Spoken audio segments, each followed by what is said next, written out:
Hello. I'm going to stand in front of the podium so you could see me, all 5'2" of me. But it's a pleasure to be here with you today. What I'm going to do is I'm going to cover in three areas: a little bit about the employment opportunity report that maybe, hopefully, most of you are familiar with. I've been a part of that for 3 iterations of that. And then also a little bit about some of the efforts to prepare our students so it actually goes and coincides with what's being discussed today. And then maybe some areas that we need to consider as we're looking toward the future. So in this first area, this is the 9th iteration of the USDA Employment Opportunity Report for graduates in these areas. It started in 1980.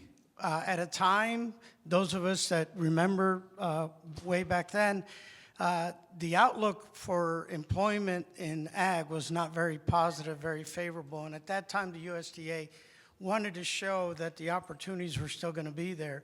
And that's what started this cycle of these 5-year reports. Purdue has been involved in that from its inception. And in fact, Purdue is already working on the 10th iteration. That will be from 2025 to 2030. But this will cover on the one that exists now. Let me go back here. One of the things that you'll see is you have the authors here on the left of that report. And again, this is my 3rd time with it, first time leading that writing, but 3rd time involved in it. And it's a very involved process. It takes over a year to a year and a half to put this together. But one of the things that you'll see is that there's people represented from not only different areas and regions of the country, but also different commodities and expertise. So, and then at the same time, we bring in other experts from outside.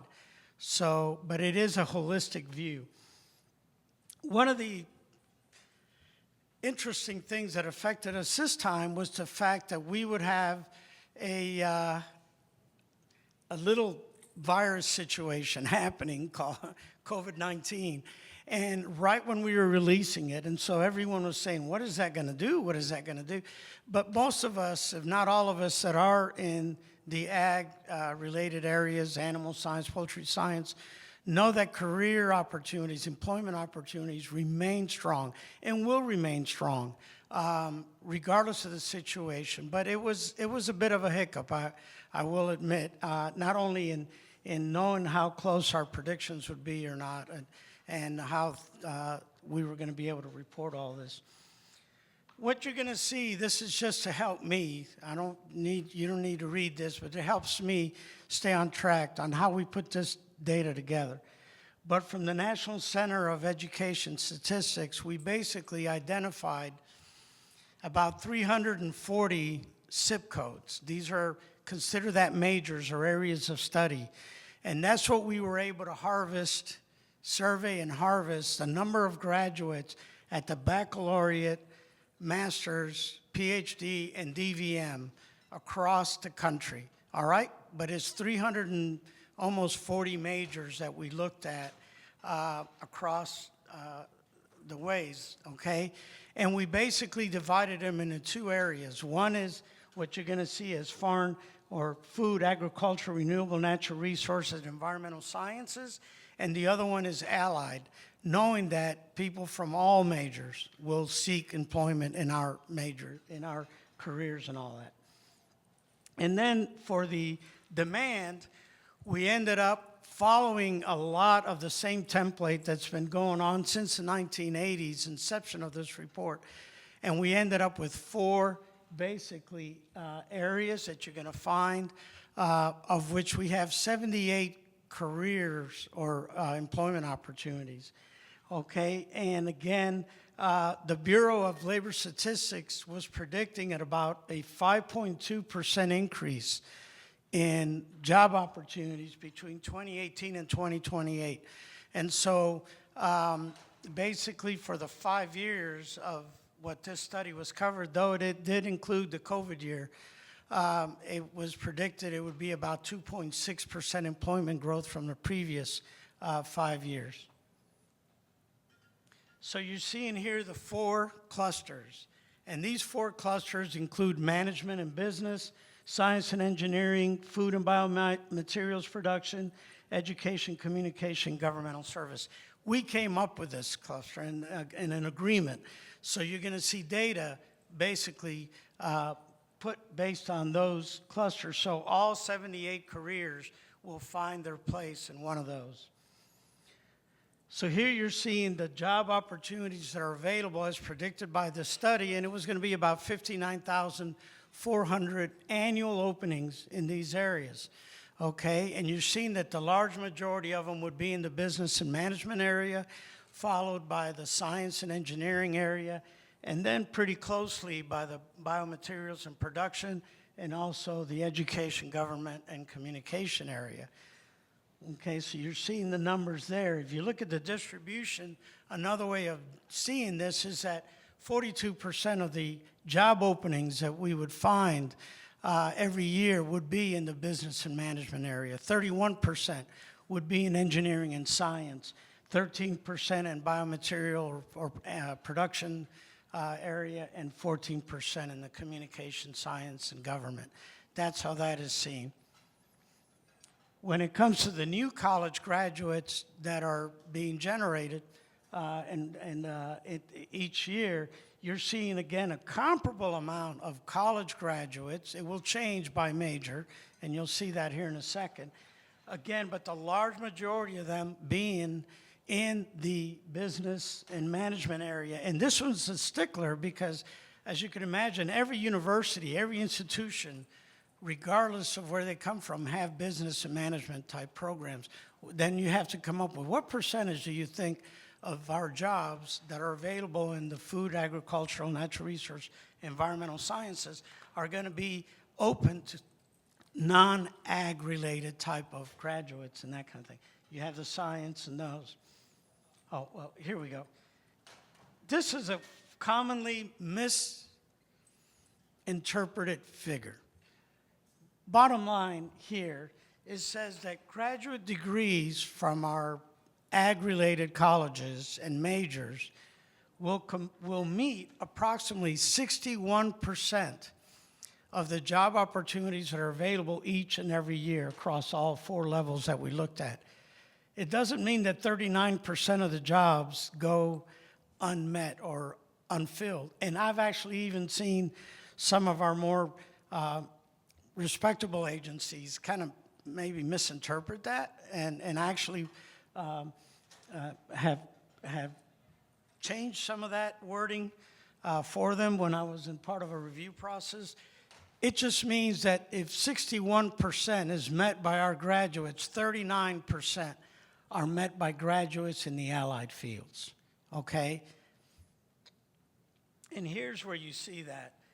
In business and management, here's the total number, maybe of each year, maybe 15,500 can be met from colleges and universities that have ag-related, ag business, ag management, finance, that kind of thing.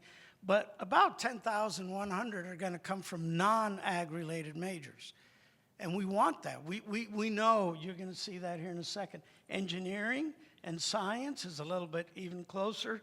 This should not be a surprise. Food, biomaterial, and production, the large majority come from ag, traditional or ag-related colleges and universities. But again, that's not limited. And then a slight majority of the education, communication, and government type individuals and come from majors that are outside of the ag colleges. So you're going to see all 4 of the clusters this way. Set it up. What you're going to see is the name of that cluster. Here's the distribution, all right, of the employment, where they're coming from. Okay, there's the number, basically, of employment opportunities and annual average qualified graduates. Yes, that's higher.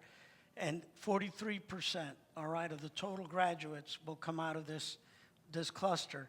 And here you're seeing the distribution of the, which is this number right here. Then what you're seeing down here in this block, and you're going to see it over the next 3 slides, is some of the areas that they identified and then was sent out to review and others identified as areas that people need to consider over the next 5 years that need, and I'm really pleased. I mean, this was released in 2020, and you'll see AI in there, you'll see digital ag, you'll see all these other areas that are of importance, of specialties. In science and engineering, and again, this includes all levels, baccalaureate all the way to PhD and DVMs that go on into this area of research. You could see some of the areas that the job and positions were really in demand. This document is used a lot to help universities establish directions for programs and what they'd like to do and see. And you're seeing the figures there, but mainly you've already seen those figures, but here is the majors down at the bottom of what they're preparing students for in the career area. Here you're seeing the biomaterials one. Again, you're starting to see a large need, again, for production. This wasn't done because I'm at the poultry science meetings. There is a high demand and need for that, but you're also seeing some of the areas, including, you're seeing it everywhere now, craft beverages, everything that's going to be preparing our future grads for. And then for the last cluster, we still have a dire need for ag teachers, for ag science teachers, and this was a major part of that push, but also in terms of individuals that understand everything that goes on in food, agriculture, renewable natural resources, environmental sciences, to get involved and engaged in government agencies and in law firms and these kind of things, and that's what you're seeing there. The next four that you're going to see here, slides, are going to look at demographics of the graduates by degree over 2001 and 2, 2012-13, and 2017-18, which was the latest information we had when we were preparing for this. So basically gender, self-reported genders on the left, self-reported ethnicity, distribution is on the center, and then self-reported citizenship is on the right. So you're seeing the change, again, in gender, self-reported gender distribution that many of us at universities have been seeing for a long time. And if this was animal science, it'd be closer to 80 to 85%, female to male distribution. Ethnicity, you're seeing a diversification of the student pool, and that's included, and you're still seeing large majority U.S. citizenship. Now you go to the master's level degrees, and you're seeing the shift a little bit more, but the biggest part is you're seeing a lot more training and degrees awarded at the level of the for non-U.S. citizens. And there you see the doctoral level distribution, and we're seeing a little bit of the changes over time. None of that probably is surprising to many of us in this room. Veterinary degrees, you're seeing again about 85% of the graduates now from vet school are women, and about 99% are U.S. Citizens. Now, you're going to see some data from Georgia that shows a little bit about future needs. As a reminder, this study is for college graduates and not even associate's degree. Those are college graduates too. But from its inception, they decided to focus on baccalaureate degrees and higher. And what you're seeing here is that basically that higher education enrollment cliff that we're seeing across the country, and this is specific for Indiana, but the data is actually across the country, that the enrollment is declining. All right, so it's something to keep in mind. The other part that is very real, and we actually had a conference that we set up in Indiana, is about the the reduction in the number of self-reported male students that are pursuing college degrees and that are pursuing college degrees across many majors, right? But including in our areas. And also, basically, that once they're in our college are actually involved and engaged in their development and leadership, which eventually will impact who comes into your area. This just came out last week, and basically it's a scary thought, okay? But what it's saying is that, you know, maybe there isn't the confidence now that there was in the past of what higher education could be, could mean. I'm a first-gen student, and it meant the world to me. My parents, who didn't graduate from high school, knew that education was the way out and the way to be able to be successful in life and pleased with what you're able to contribute. There is a challenge, and for many reasons that you're seeing there, and we need to be aware of that. We need to have our pulse on what is being said and why. And part of it is the cost of education. Part of it is political. Oddly enough, look down here. That concern about higher education is not limited to a particular party or gender group or age group. It is creeping across whole society. And then you're seeing more students that want to be involved. Another recent article in terms of just being entrepreneurs. I don't need college. Maybe I need a little bit of the training and all, which I know we're going to discuss here, but to be able to develop my own business and all. The other area that I want to talk about is this was a study done by APOU with Michigan State University. It's a classic. If you've never seen it, look it up. But basically what they did is they have 31 institutions that contributed data. Basically 11,000, almost 11,500 survey results were collected. And they were basically students, faculty, alumni, and employers. And they divided to 4. And here's what I'm going to show you this next.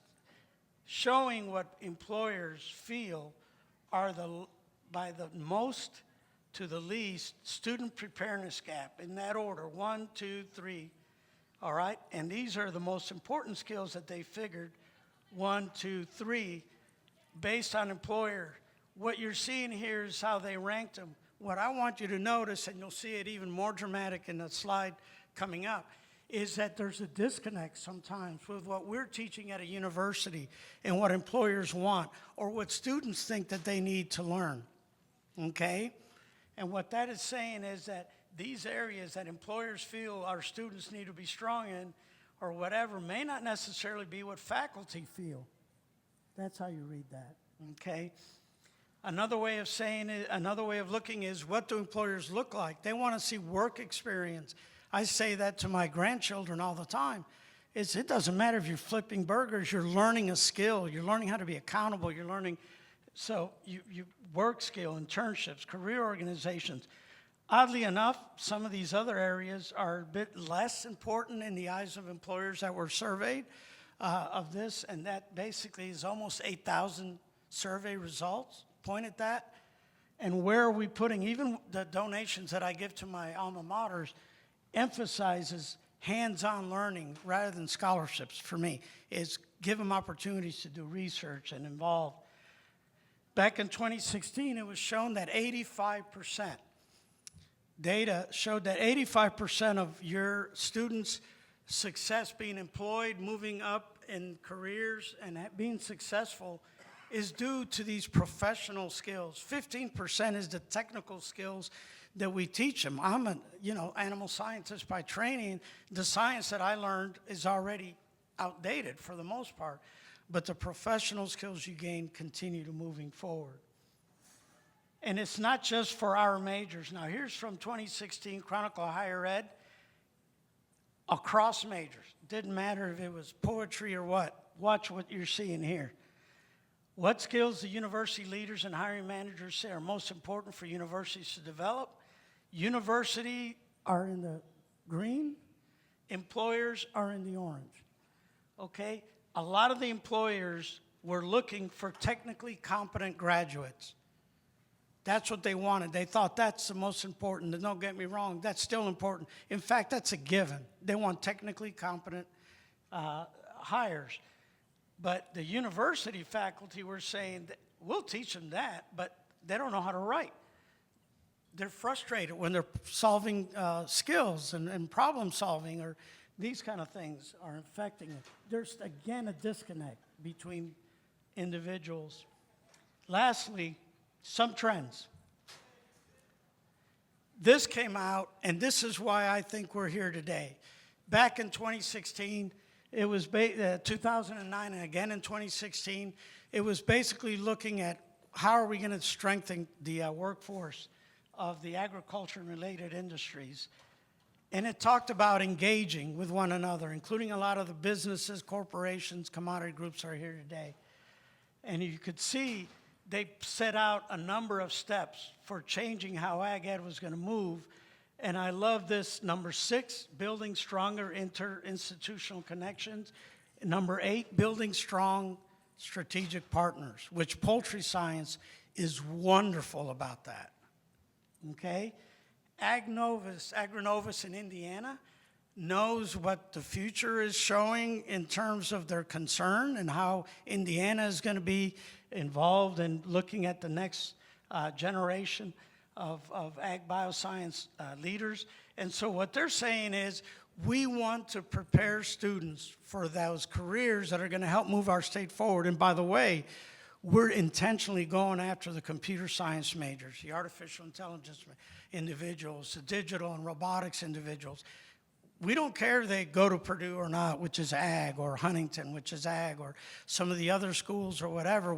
That's great if they do, but we also want students from Notre Dame. We want students from MIT. And you could see what they want to happen here. And you could see what they want as skills, that they want those students to be prepared. Again, same story, over and over and over, okay? And you can see their conclusions, and frankly, they're doing a great job, and they're getting their message across as they're drawing a very synergistic pool of majors coming through. Georgia, a different study. So here's Georgia. This was published in 2018 with Ag Careers, and what they showed was here's the new graduate jobs that they were needing, and the distribution, and the education level required. Okay? Are you going to expand the workforce? 65% said yes. Is it new or existing roles? Existing 50%, 33% new. Okay? And now here's the kicker. Our Georgia post-secondary school preparing students for the technical skills, about half said yes. Okay? What about employability skills? There's more question there, which again you're going to hear about today. Other things in the survey, 65% are going to expand their workforce, 75% were going to be in-state. You could see where the degrees are needed, and 63% lacked individuals they could hire. And what did they need? They needed math, production, operation skills. They wanted to see work ethic, 100%. They wanted individuals that could adapt, that can listen. 7% felt young professionals were very prepared with employability skills. 7%. It's hard to convince some of my fellow faculty that that's the area that we need to focus a little bit on. And so individuals, this just came out too, like the American Farm Bureau Federation and Ag Futures of America are coming together. FFA is doing it, you're doing it, to come together and say, listen, what are we doing to prepare that next generation? And let's be active, let's be engaged. That's my presentation. I know I went a little bit over, but I was trying to set the stage for everything that we're going to talk about today. But I thank you for this opportunity, and I'll be back later here in a few minutes.